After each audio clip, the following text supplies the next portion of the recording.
Hey, friends, welcome to the Connected Mom podcast, where we really enjoy having real conversations that will help you to connect more deeply with God, more empathetically with your fellow moms, and more intentionally with your child. I am Becky Harling, your host, and I'm really excited about our conversation today because, as you may or may not know, I am passionate about having good friends. And I believe that as you're raising your kids, and even when your kids are adults, you need deep friendships in the journey with you. Because let's face it, parenting is hard. A mom said to me just yesterday, today I'm kind of ready to quit parenting. And, I thought to myself, yeah, we've all been there, right? And no matter where you are on this parenting journey, there are moments where you're like, man, this is hard. I feel like quitting. But the thing is, you can't quit because it goes on for a lifetime. And this is why we need good friends in the journey with us. And so Kristen Strong is our guest today, and she's the author of 6 books. And right now she is traveling and speaking on loneliness and friendships and how important that is. And, that is a topic near and dear to my heart because I released my own book in September on cultivating deeper connections in a lonely world. Her newest book is called Desperate Woman Seeks Friends. And I love that title, Kristen. So welcome. Thank you so much for having me, Becky. I'm just so happy to be here with you. Well, we are happy to have you with us. So first of all, tell us about your family. You are married to a U.S. Air Force veteran, correct? Correct. Yes. We got married almost 30 years ago in 1995. and Year. It's a good year. And so, yeah, we got married in the 1900s. and It was quite the change, marrying into the Air Force life, which meant constant change. I grew up on, my maiden name is O'Neill, and I grew up on O'Neill Lane, like that's the name of it, because everybody on O'Neill Lane's last name was O'Neill. So I grew up with family, with familiarity. And so when I met my husband in college, we fell in love. He'd been on the enlisted side of the Air Force house. He was transitioning through ROTC to the officer side of the house. So we got married and began that journey. And it was really a baptism by fire education in how to make friends, because I realized I didn't know how to make friends at that time. But we do have 3 children. We have twin sons who are 25. We have a daughter who's 21, almost 22. And though he retired from the Air Force 10 years ago. And so we've lived in Colorado Springs ever since then. Seriously, like I live in Colorado Springs. How did I not know this? The Air Force is right out my back window. We'll have to do coffee. Anyway, tell me about your twin sons because I happen to have identical twin grandsons who turn 5 tomorrow. And the twin thing is a whole thing, right? It is a whole thing. God bless her. She is busy. If they are, she's number 4 and 5. Oh my gosh. Okay, I had him first, which I felt like was a lot easier because I didn't know, any different. So having a couple of older kids and then twins, that's rough. But yeah, my twin boys, one of them lives in Colorado, or it lives in Fort Collins, in Colorado. The other one, he lives very far away with his job. So, but he's here for some training, so that's fun. And so we'll get to see him soon, which will be great. Were they identical or fraternal? They were fraternal. Yes, very fraternal. One's a blonde, and one's a brunette. So okay, ours are identical. And so it is just a whole thing. I mean, they had the whole twin language. I could go on and on about that, but we are here to talk about friendships. So I'll try to get on topic now. So yeah, I do. I have the Air Force Academy right out my back window. And Colorado Springs is a big military town. Yeah, well, my husband works at the Air Force Academy on the civilian side of the fence, but what brought us here was he was assigned there to teach in the physics department, actually. So okay. So living in the life in the military, you moved a lot, right? We did. I did. We didn't move. I would say we didn't move as much as a lot of folks do, but we moved a lot. And my husband got a couple assignments in before I came around, but we still moved a lot. And certainly compared to my childhood, it was a lot where we never moved.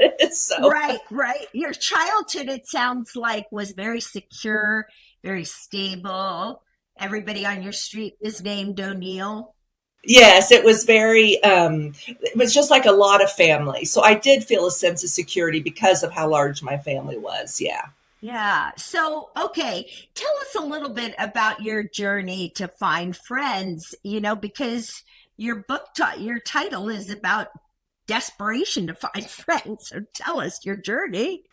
Well, yeah. So that title, it's "Desperate Woman Seeks Friends." That comes from a story when we lived in Dayton, Ohio, the second time we were there, and the second time we were stationed there was very different from the first. I didn't get to I didn't have those same friendships weren't really there the second time.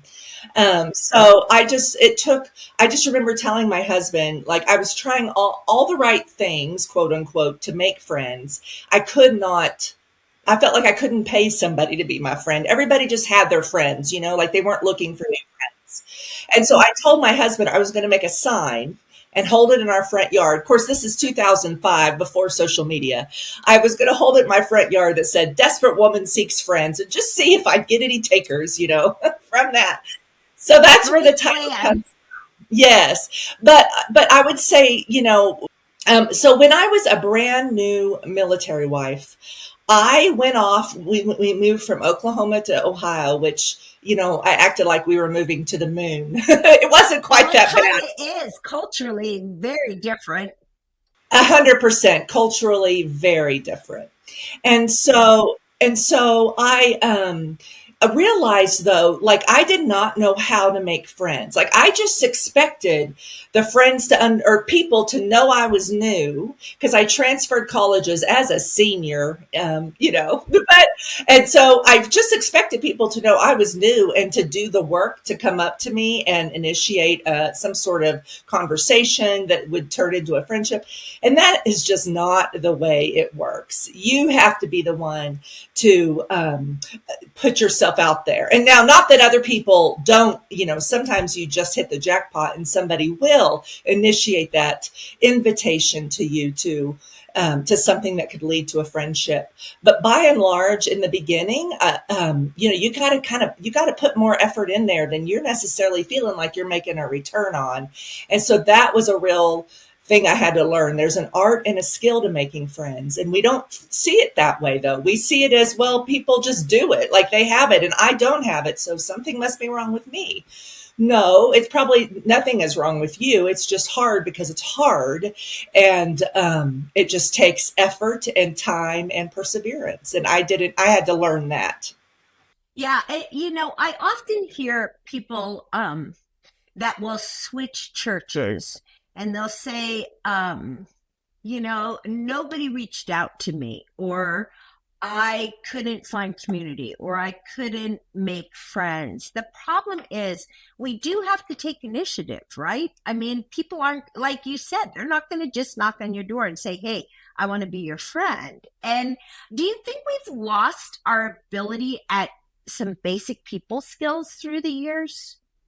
Yes, I do think so. I think one of the casualties of smartphones is we're losing our interpersonal skills because we kind of get this low level.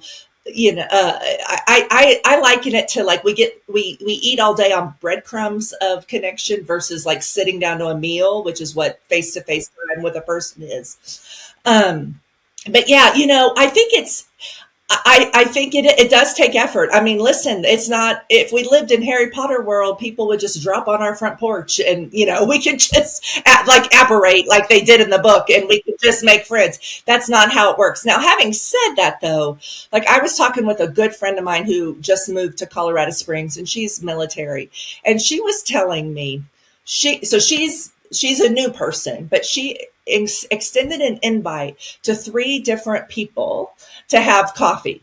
And all three people said, no, they don't have time. And I Oh, thought, okay, wow. that's ridiculous too, because listen, I get you're busy, but you can, listen, we never know when the Lord, we're never done finding our people. We never know if the Lord's going to do a new thing. And so if you're busy now, absolutely understand that. But then you can say, I know this is a long way down the road, but can we schedule it in 3 months, in 6 months? Like, let's get a date on the calendar, even if I can't do it right now. So we do have to put ourselves out there, but also other people who are the established people, like me in Colorado Springs as a resident here for 15 years now. I need to not close my heart off to meeting a new friend either. Right. So you touched on two important issues in that conversation right there, Kristen. The first one is busyness, because it's my conviction after the research I've done, it is that busyness is one of the key contributing factors to loneliness right now. Because as a culture over the last 100 years, we've become busier and busier and busier, and we need to do all the things. I used the illustration of my grandmother years ago, staying with her in the summertime. And every afternoon at 3 o'clock, she had her best friend over for coffee, and I think about that now and I think, who has time for that, right? We're in and out of our driveways. We're on to the next appointment or whatever. And so we have to slow down a little bit in order to cultivate the friendships that we're looking for. But you also brought up another interesting point in, I want to call it clicks, right? So you've been a resident of Colorado Springs for 15 years. And, sometimes we get so comfortable in our, maybe we have one or two really close friends and we just don't want to be open to other friends. Talk to us about that a little bit. Yeah. Well, listen, we all have limited bandwidth. We cannot all be friends with everybody. I mean, that is an absolute fact. We have children to feed, spouses to encourage our relationship with, or significant others. If you're not married, you have family members, that you're in relationship with. You have a life to live. You have jobs, etc. Um, but but we cannot become so set in our ways that we close our hearts off to potential new relationships. Because I think about when I have one of my really good friends now. Her name is Maria, and she moved here in 2018. And when we met and connected, I wasn't really looking for a new friend. I felt like I had like I was kind of okay there, but I also wasn't opposed to a new friend. And so we met. We went out to coffee one time, and we just immediately hit it off. And now she is one of like my dearest people. And I think, God, what I would have missed out on if I would have been like, friendly to her, but not encouraged friendship with her. I think I just think it's important to be mindful of and I guess that just comes with also a relationship with the Holy Spirit. Is he asking me to give a little more here? Okay, even if I'm busy, but I'm going to get so much more back. And that's what, you have to just kind of believe in faith will happen. And on the busy component, in my research, I learned, you may have learned this too, Becky, that like if you are a parent today of younger children, we're spending twice as much time with our kids than generations ago. And I think that manifests in, all kinds of activities, we're running them around and all the things. And while some of that is okay, certainly, like it's great for your kids to do things, that if our time is a pie, there's a bigger piece of it going to our kids. And I think because of it, we're back burnering friendship. We're just considering it like, something that's just not a priority. And I think in God's mind, it is a priority because Jesus walked this earth with friends and he was perfect. And if he did life with friends, then we need to do the same. Yeah, absolutely. And I think particularly in the motherhood journey, I mean, some of my dearest friends, I think of one in particular, we became friends like more than 30 years ago when our kids were little. We're still friends. We're still praying over our kids and now our grandkids. And you need people in the journey with you because parenting is hard. So let's talk a little bit. One of the things you talk about in the book are awkward moments. And I love that. So, what I want to do, Kristen, is can you share with us a story where you had an awkward moment and how you can laugh about it now? Because I think people think of awkward moments as they're the end of the world, right? And now I'm embarrassed, nobody's going to like me or want to hang out with me, all the stuff that goes on in our. We all have awkward moments. Right. Yeah. I've definitely had some awkward ones. I know my friend Holly Girth says awkward is the price of admission for connection. And so I just feel like Holly, by the way. I know. She's so smart. But it's true. Like, it's just sort of what you got to go through to get to the good stuff. But I tell a few awkward stories in the book, but I guess the one that comes to mind right now is when when we visited our current church we were at. We tried several in Colorado Springs before we really settled on one.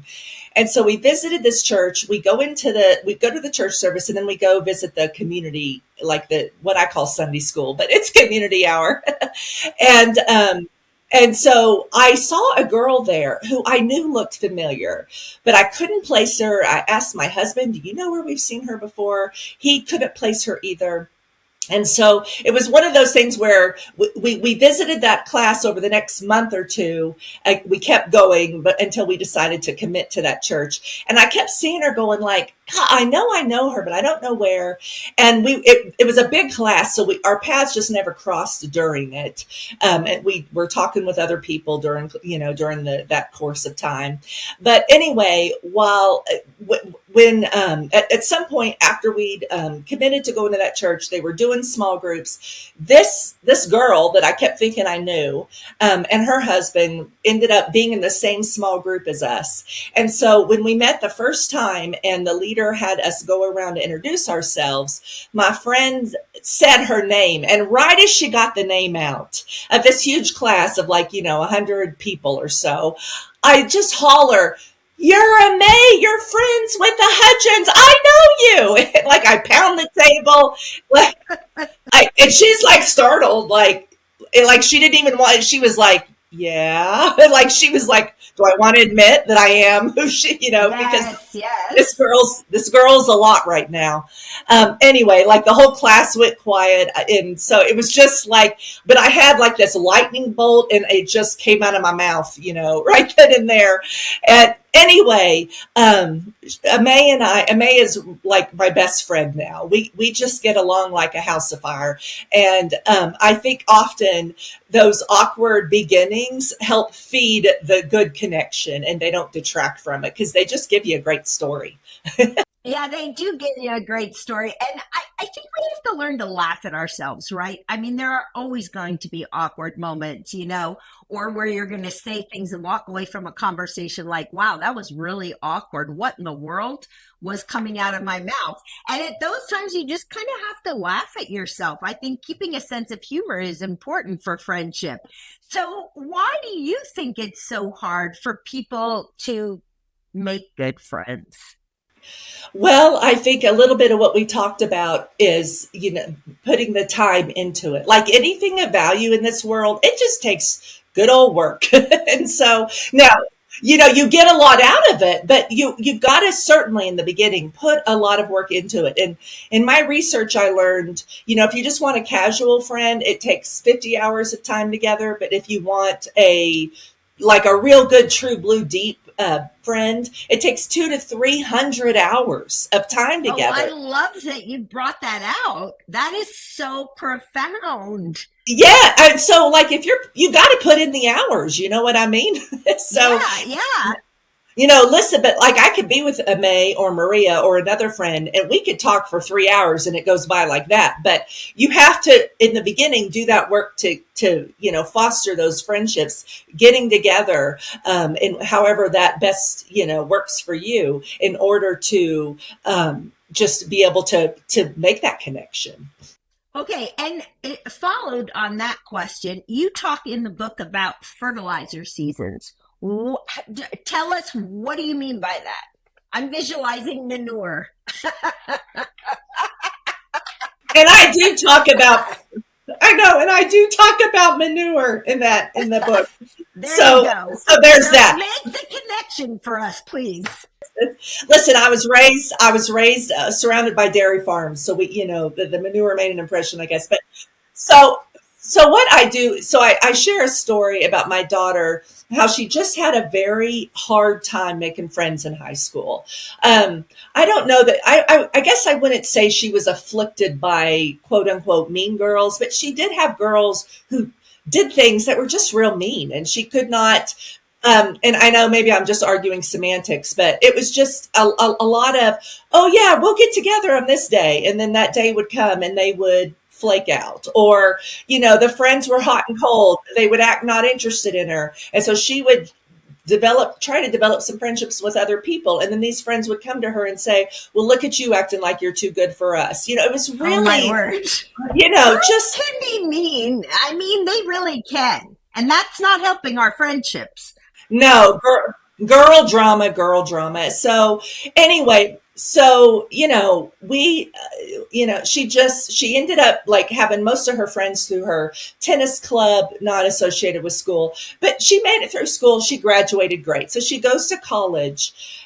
She goes to Texas A&M, and she made friends left, right, and center. But she put herself out there still. She didn't stay in the dorm room just to, and kind of wait for people to knock on her door. She got out there, but she learned how to do that in part because of that rough high school season. I think if friends had just always been there, like they were for me as a new married, she would have gone to college and had a harder time. And so when we were she was home over her first Christmas break over her freshman year. And we were just sitting on the sofa, her, my husband, and I, talking about kind of how college the first semester had just been so good for her.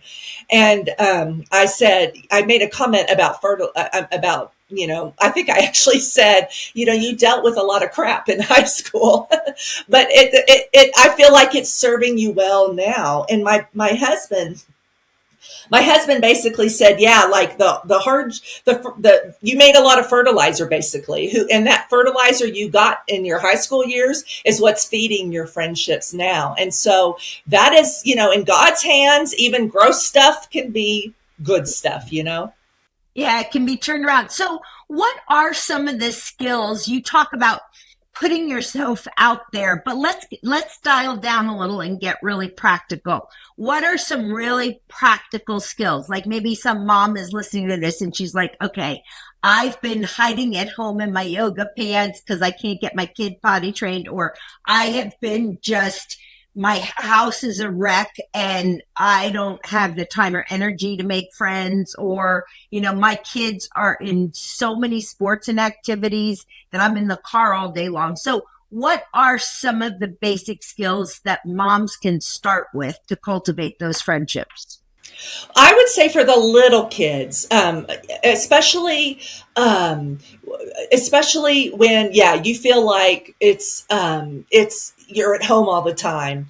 It, it's great to kind of remember three things. Well, these three things you can remember no matter your stage of life, but I'll show how I put them into practice with young kids. So I like to say, when you're wanting to make friends, putting yourself out there looks like showing up, opening up, and praying up. And so showing up is number one.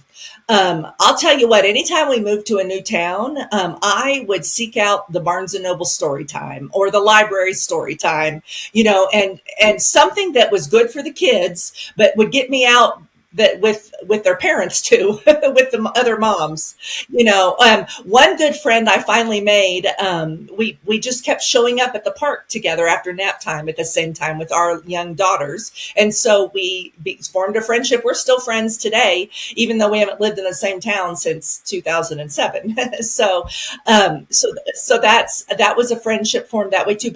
But showing up where other women are would be my first thing. And I get that it's hard. And listen, the potty training season, I get that. You kind of gotta, you're sort of chained to the house when that's happening. Thankfully, it doesn't take forever though. They will get potty trained.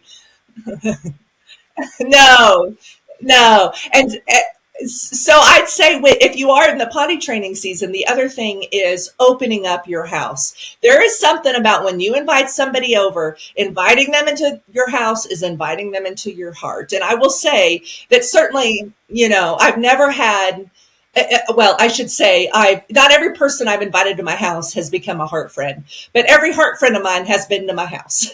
So, there's something about that, and nobody cares if your house is clean. They would like to, if they have to go to the bathroom, make the toilet clean. But that's a super clean house just looks like a museum in many ways, and nobody's can relax in a museum. I mean, with young kids, that's probably not a problem anyway. But my point being is that nobody cares about your mess. They just are excited that you invited them over and they got something to do that day with their kids.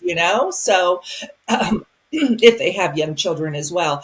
So yeah, like inviting them over, even at lunchtime, throw a few chicken nuggets, some apple slices, and they can have lunch. The kids can, while you adults talk. They can play in the backyard while you adults talk. And nobody, if they're potty training, then you're at home to like deal with that. Because again, most women are going to understand that issue. Certainly if they have kids, but I'm willing to bet even if they don't. So open up, show up, and then pray up. I think is always the right thing to do is like I mentioned earlier, if Jesus had friends, it is God's will for you to have friends. So praying to that end is going to yield fruit. Now, I know some women out there may be saying, well, that's probably true for other people, but I don't think that's true for me. And I'd say, no, it is true for you too. And so, be diligent to just keep going to the Lord with your heart's desire. Ask Him to open your eyes to whom you could extend an invite to, somebody you meet along the way. An interesting thing about the military is, we're kind of quick at the small talk. It's quick. It's right to like you have to be. And I've said more than once, "Hi, my name is Kristen. What are you doing for Thanksgiving?" So don't be afraid to do that, because it might feel awkward in the beginning, but the more you do that, the less awkward it feels. Yeah. And going back to prayer again, especially I mean, you're all moms that are listening.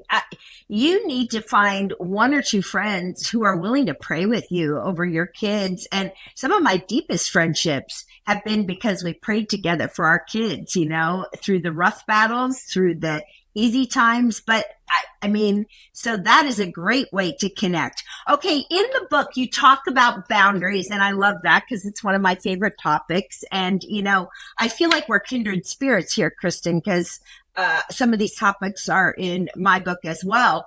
Talk to us a little bit about boundaries, because if you don't have good boundaries, you really can't have good friends. No, you can't. That's true. Well, I do talk in the book, yeah, how boundaries are our friends, and about how there are only so many hours in the day, and there are so like we talked about earlier, you cannot be friends with everybody. You have to have your boundaries over your time, and that's great. But also you want to have boundaries in what you accept from how people treat you. And so if you are getting this idea that, if you're this has been sort of a pattern where you notice somebody is just, you're feeling consistently more and more badly after you hang out with them than you did when you got together, that may be a friend that needs a wider boundary between you and her. And not to say that doesn't happen without a conversation if necessary, but just because we were friends with somebody at one point in our life doesn't mean we're supposed to be friends with them forever and ever. Amen. I don't remember who said it originally, but there's the expression, you're friends for a reason, a season, or a lifetime. And so not everybody's a lifetime friend. So don't be afraid to put up those boundaries there. But also, if boundaries are our friends, they're also our friends' friends. so, Yes. so if somebody, I remember a friendship where I felt like we were kind of like, I really enjoyed her, and I thought we were really moving towards like being a close friend. And then all of a sudden she kind of put the brakes on that. And this was one of those times, and it wasn't like a cruel, like just a ghosting kind of thing. It wasn't like that at all. It was just, she started taking longer to answer texts. She started to, it just, the signs were there where I'm like, oh, okay, I think this friendship is just not meant to be. And it ended up, after just considering it with prayer and, talking to God about it, I never sensed like I had done anything wrong or she had done anything wrong. There was no dramatic fallout. It was just, I was outside her bandwidth, life had changed for her and she just did not have time for every relationship that she used to have time for. And so I had to just accept that there was a boundary there and I was on the outside of it. But that was, that was okay. If that happens, for whatever reason, that relationship was just not God's best for me moving forward.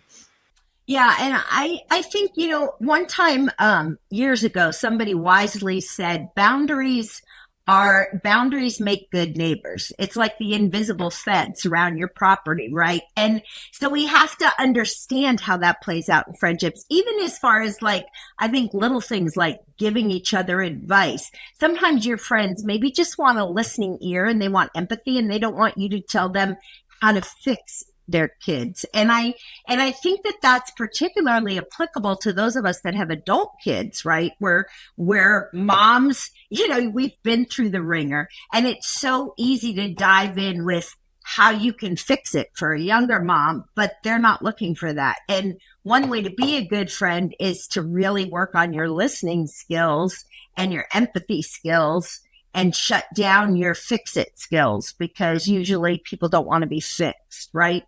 Oh, that's so good. Yeah, 100% agree. They just want to be heard.